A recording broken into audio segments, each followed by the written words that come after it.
Hello friends, welcome to tech reviews on Malayalam. ഇന്ന് നമ്മൾ നോക്കാൻ പോകുന്നത് ഒരു യൂസ്ഡ് സാംസങ് F15 5G ആണ്. ഇതിനെക്കുറിച്ച് നോക്കുകയാണെങ്കിൽ ഇത് 8 മാസം യൂസ് ചെയ്തിട്ടുള്ളതും ബാക്കി 4 മാസത്തോളം വാറണ്ടി ഉള്ളതുമായ മോഡലാണിത്. 6GB റാമും 128GB മെമ്മറിയുമുള്ള ബ്ലാക്ക് കളറിലുള്ള മോഡലാണ് ഇപ്പോൾ എൻ്റെ കയ്യിലുള്ളത്. ബോക്സ് ഓപ്പൺ ചെയ്ത് കഴിഞ്ഞാൽ ചാർജിങ് കേബിൾ അടക്കുന്നൊരു ബോക്സും സ്മാർട്ട് ഫോണും മാത്രമാണ് ഇതിനകത്ത് അവൈലബിൾ ആയിട്ടുള്ളത്.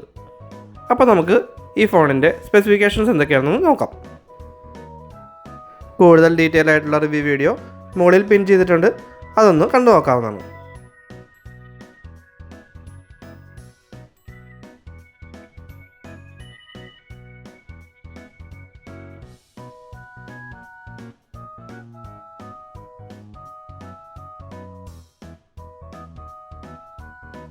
ആൻഡ്രോയിഡ് 14 വന്നിരുന്ന ഈ ഫോൺ ഇപ്പോൾ ആൻഡ്രോയിഡ് 15 അപ്ഡേറ്റഡ് ആയിട്ടുള്ളതായിട്ട് കാണാം.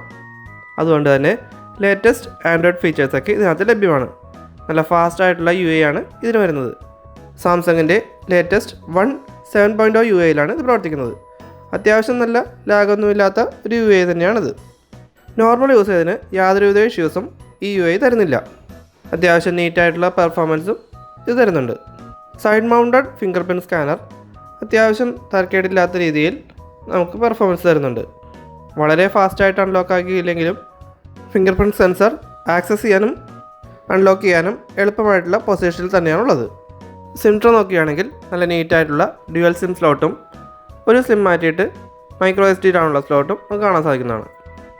ക്യാമറ പെർഫോമൻസ് എടുത്ത് നോക്കുകയാണെങ്കിൽ 0.5x സൂമുള്ള അൾട്രാ വൈഡ് ലെൻസും മെയിൻ ക്യാമറ ലെൻസും അത്യാവശ്യം ഡീസൻറ്റ് പെർഫോമൻസ് തന്നെയാണ് തരുന്നത്. പിന്നീടുള്ള മാക്രോ ലെൻസിൻ്റെ പെർഫോമൻസ് ഒരു ആവറേജ് പെർഫോമൻസ് ആണെന്ന് മാത്രമേ പറയാൻ പറ്റുള്ളൂ. എന്നാലും ഈ റേഞ്ചിലുള്ള പെർഫോമൻസ് വെച്ച് നോക്കുമ്പോൾ പെർഫോമൻസ് ഓക്കെയാണ്. അപ്പോൾ നമുക്ക് ഈ ഫോണിൻ്റെ അടുത്ത കുറച്ച് ഫോട്ടോസ് ഒന്ന് ജസ്റ്റ് കണ്ടു നോക്കാം.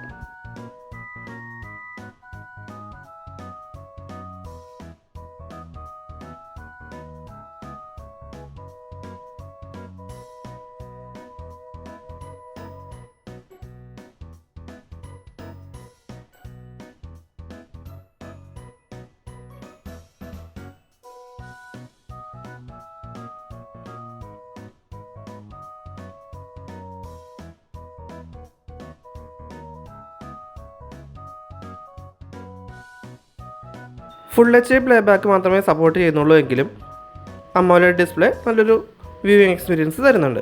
അതുപോലെ തന്നെ സ്റ്റീരിയോ സ്പീക്കേഴ്സ് ഇതിന് കൊടുത്തിട്ടില്ല. സിംഗിൾ ബോട്ടം മൗണ്ടഡ് സ്പീക്കർ അത്യാവശ്യം കുഴപ്പമില്ലാത്ത പെർഫോമൻസ് തരുന്നുണ്ട്.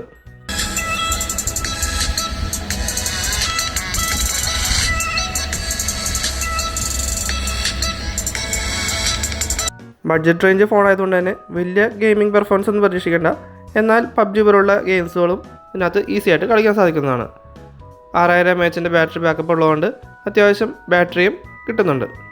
ഇതിൻ്റെ ഫിസിക്കൽ കണ്ടീഷൻ എടുത്ത് നോക്കിക്കഴിഞ്ഞാൽ നല്ല നീറ്റായിട്ടുള്ള ഫോൺ തന്നെയാണ് ഇത്.